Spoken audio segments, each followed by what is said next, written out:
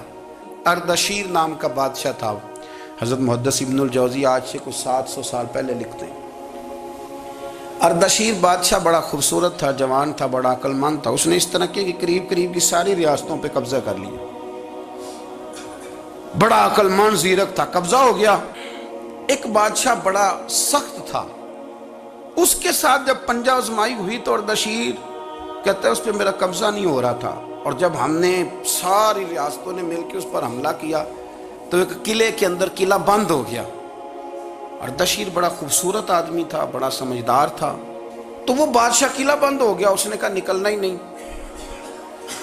اب وہ اندر بند ہے، یک بارگی حملہ کیا تو وہ بڑا قلعہ تھا اس میں بند ہو گیا۔ اس بادشاہ کی نا جس پر حملہ کیا، اس کی بیٹی اچانک ایک دن قلعے کی دیوار پہ چڑھی تو اردشیر کے حسن و جمال کو دیکھا تو عاشق ہو گئی، اور اپنے ہی باپ کے خلاف اسے کہنے لگی کہ اگر تو میرے ساتھ شادی کا وعدہ کرے نا تو میں تجھے رستہ بتاتی ہوں حملہ کرنے کا۔ اس نے کہا میرا وعدہ رہا، تو رستہ بتا۔ اس نے رستہ بتایا اس لڑکی نے، اور بادشاہ نے حملہ کیا تو اس کا باپ قتل کیا، اس علاقے پہ قبضہ کیا شادی کے وعدے پر۔ ہاں نفسانی خواہش بندے کو اندھا کر دیتی، نہیں سمجھ آتی اس کو میں کدھر جانا ہے، اندھا کر دیتی۔ حملہ کیا، اور جب اس لڑکی کو لے کے آیا نا اپنے محل میں، تو پہلے دن شادی کی پہلی رات تھی، تو بستر بچھایا کنیز نے، تو وہ کبھی کروٹ ادھر بدلتی کبھی ادھر بدلتی، تو بادشاہ کہنے لگا کیا ہے؟ کہنے لگی بستر میں کچھ ہے، مجھے تکلیف دے رہی۔ اس نے چراغ جلائے، اور جب بستر اٹھایا تو ایک اتنا سا دھاگا نکلا۔ دھاگے سے عموماً تکلیف نہیں ہوتی، تو اس نے کہا تو اتنی نرم و نازک ہے کہ دھاگا؟ کہنے لگی میرا باپ نا میرے ساتھ اتنا پیار کرتا تھا کہ روز میرا بستر بھی خود بچھاتا تھا، اور اس نے آلہ رکھا ہوا تھا، وہ ناپتا تھا کہ کوئی پایا اونچا نیچا تو نہیں، میری بیٹی کا بیلنس سوتے وقت خراب نہ ہو جائے، اور میرے لیے گوشت اور کپڑے بھی خود پسند کر کے لاتا تھا، کھانے پینے کا خود خیال کرتا تھا۔ اردشیر کہنے لگا اچھا وہ اتنا پیار کرتا تھا، اور پھر تو نے اس کے ساتھ کیا کیا؟ کہنے لگا بلاؤ کنیزوں کو بلایا، فرمایا اس کو اٹھاؤ اور جلاد کے پاس لے جاؤ، اسے کہو کہ اس کے بال ایک گھوڑے کے ساتھ باندھے، پیر دوسرے گھوڑے کے ساتھ باندھے، اور ایک گھوڑا ادھر بھگا دے، کدھر بھگا دے؟